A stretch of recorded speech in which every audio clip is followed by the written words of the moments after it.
Hello dear friends, welcome to cook with Kathu. Appam നമ്മളിന്ന് വളരെ എളുപ്പത്തിൽ തയ്യാറാക്കി എടുക്കാൻ പറ്റിയിട്ടുള്ള വെജ് സാൻഡ്വിച്ചിൻ്റെ റെസിപ്പി ആയിട്ടാണ് ഇന്ന് വന്നിട്ടുള്ളത്. ഈ സാൻഡ്വിച്ച് ഉണ്ടാക്കാൻ വേണ്ടി നമ്മൾ മയോണൈസിൽ മുട്ട ചേർക്കാത്ത മയോണൈസും കൂടിയാണ് ഇന്ന് ഉണ്ടാക്കുന്നത്. അപ്പോൾ ഈ സാൻഡ്വിച്ച് ഉണ്ടാക്കാൻ വേണ്ടി ഒരു മീഡിയം സൈസിലെ ക്യാരറ്റ് ചെറുതായിട്ട് അരിഞ്ഞത്, അതേപോലെ തന്നെ ഒരു മീഡിയം സൈസിലെ സവാളയും ചെറുതായിട്ട് അരിഞ്ഞത്, പിന്നെ ഇതിലേക്ക് വേണ്ടിയുള്ള പച്ചമുളക് റൗണ്ടിൽ അരിഞ്ഞതും, ഒരു പച്ചമുളക്, പിന്നെ അതേപോലെ തന്നെ ഒരു തക്കാളി ചെറുതായിട്ട് അരിഞ്ഞതും. ഇത് ഇത്രയാണ് നമുക്കിവിടെ സാൻഡ്വിച്ചിന് വേണ്ടിയുള്ളത്. പിന്നെ മയോണൈസ് ഉണ്ടാക്കാൻ വേണ്ടിയിട്ട് ഒരു 1/4 കപ്പ് അണ്ടിപ്പരിപ്പ് നമ്മൾ വെള്ളത്തിലൊന്ന് സോക്ക് ചെയ്ത് വെച്ചേക്കണം.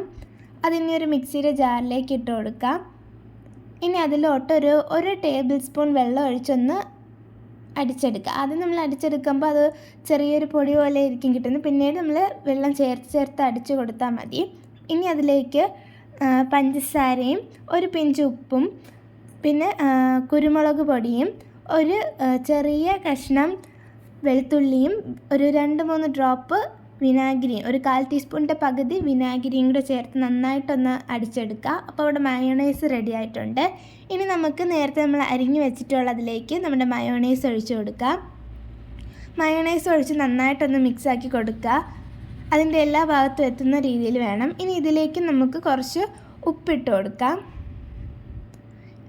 ഇനി നമുക്കൊരു കുറച്ച് ബ്രെഡ് എടുക്കാം. അതിൻ്റെ സൈഡ് ഒന്ന് കട്ട് ചെയ്ത് കൊടുക്കാം. അങ്ങനെ 4 സൈഡും നമ്മൾ കട്ട് ചെയ്തെടുക്കണം ബ്രെഡിൻ്റെ. അങ്ങനെ അതൊന്ന് കട്ട് ചെയ്തെടുക്കാം. ഇപ്പോൾ കട്ട് ചെയ്തെടുത്തിട്ടുണ്ട്.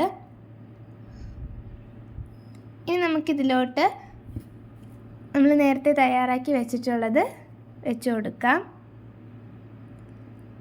ഇതിലിപ്പോൾ നമ്മൾ വയ്ക്കുമ്പോൾ ബ്രെഡിൻ്റെ 2 സൈഡിലും വേണമെങ്കിൽ ടൊമാറ്റോ സോസ് ഒഴിക്കാം. ഇപ്പോൾ ഇവിടെ ഒരു സൈഡിൽ മാത്രമാണ് ഒഴിച്ചിട്ടുള്ളത്.